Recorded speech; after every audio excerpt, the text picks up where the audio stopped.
Hey, fellow Star Wars fans, I'm Mike, and you're watching Force Within TV, and today we're going to talk about the top 5 episodes in Season 3 of Star Wars Rebels. So a great way to, prepare for Season 4 is going back and rewatching some of Season 3 or even 1, 2, and 3. But guys, before we get into this, if you haven't checked out the Force Within TV channel, please head on over there and check out all the Star Wars Rebels content we have.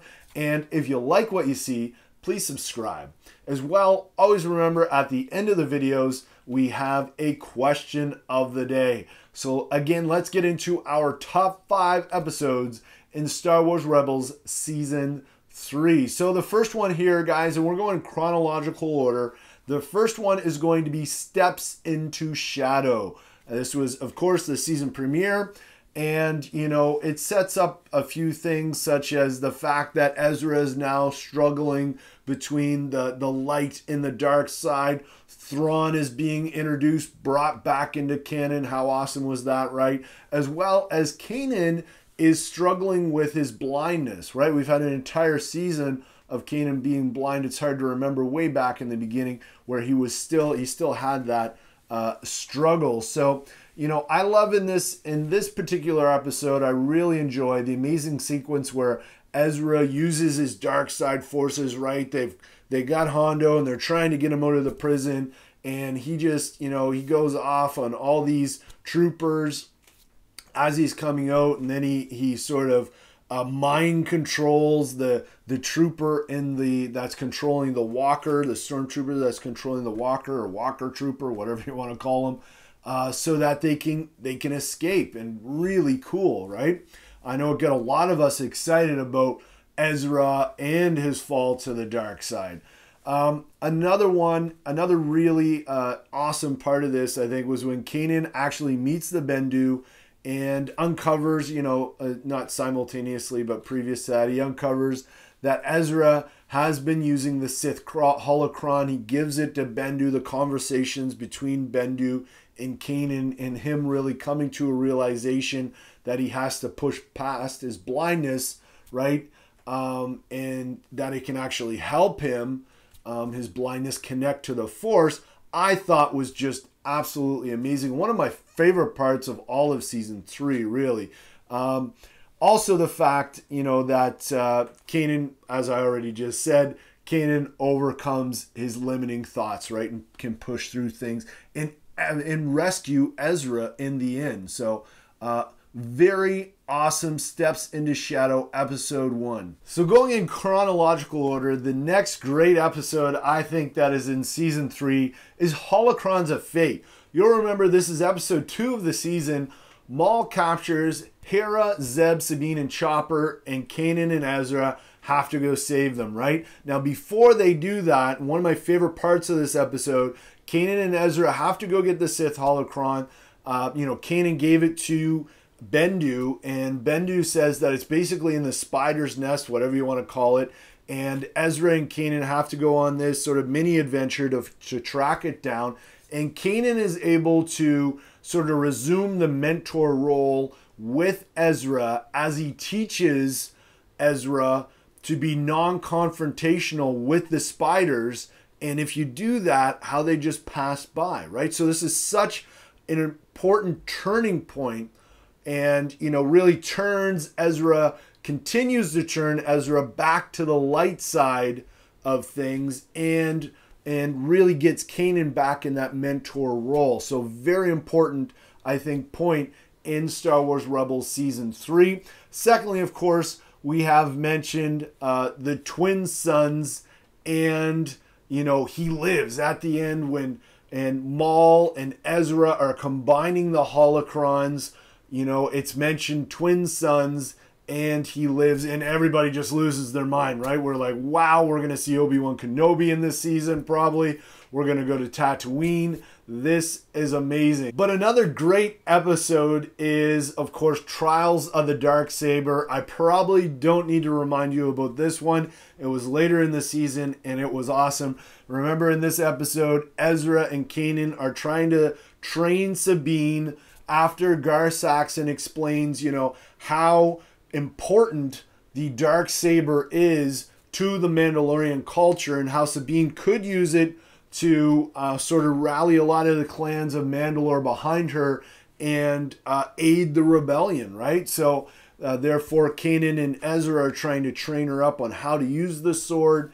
And, you know, it's just super important for Sabine's backstory. We actually learn about her past and how she created this weapon that was used on her own people, right? When she was part of the Imperial Academy.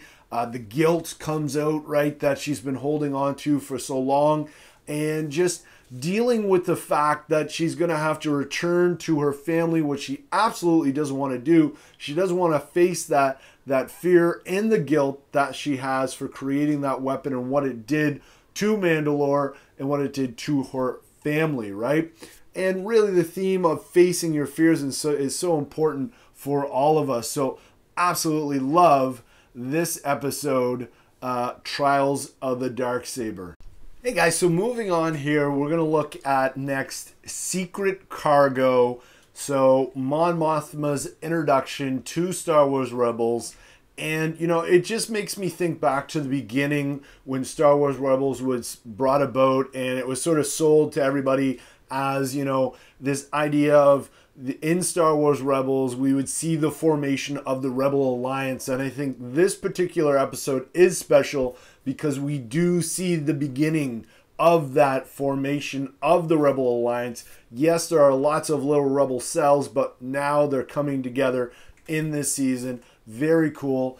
You know, and we see Ezra sort of rise to the occasion. His character develops as this pilot, you know, showcases his pilot abilities, that Hera has sort of been bringing him along with.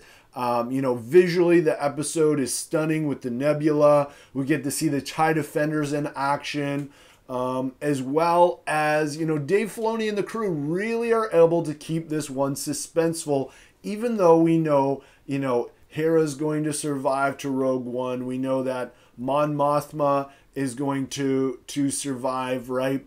They keep it suspenseful. We think they're going to get captured, and then at the last minute, they pull off something crazy, you know, with firing the photon torpedoes, the proton torpedoes into the nebula and crippling the Star Destroyer. So really awesome episode, in my opinion. And then moving on to number 5 of the top 5 in chronological order of you know, episodes in Star Wars Season 3, we have Twin Suns. So I don't think I need to remind anybody of this epic episode. You know, basically Ezra sneaks off to Tatooine to save Obi-Wan from Maul, right? Which is pretty ironic and not surprising that Obi-Wan is the one that saves Ezra in the end. I absolutely love the contrast between Obi-Wan and Maul in this episode. Obi-Wan has clearly moved on from the past, forgiving himself and others such as Anakin, right? He has moved on, whereas Maul is haunted by his past. You know, he is fueled by his hate and living in the past. He has not progressed. Dave Filoni has mentioned this, you know, in his interviews, and it's just reinforced by the fact that he uses the same move on Obi-Wan that he used to kill Qui-Gon Jinn, right? And for this reason, I think it totally makes sense that that is a very short lightsaber battle. And I know a lot of people don't understand that, or maybe they do and they just wish it was a longer lightsaber battle. But, you know, I think initially, I don't think people thought about why it was a short lightsaber battle. And Dave Filoni and the crew were showing us that Obi-Wan has progressed so much as opposed to Maul. So, guys, I really appreciate you tuning in for this one. Awesome.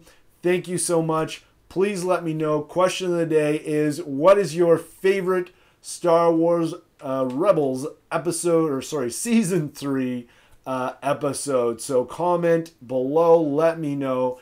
And guys, if you haven't already checked out the Force Within TV channel, please head on over there and hit subscribe if you like what you see.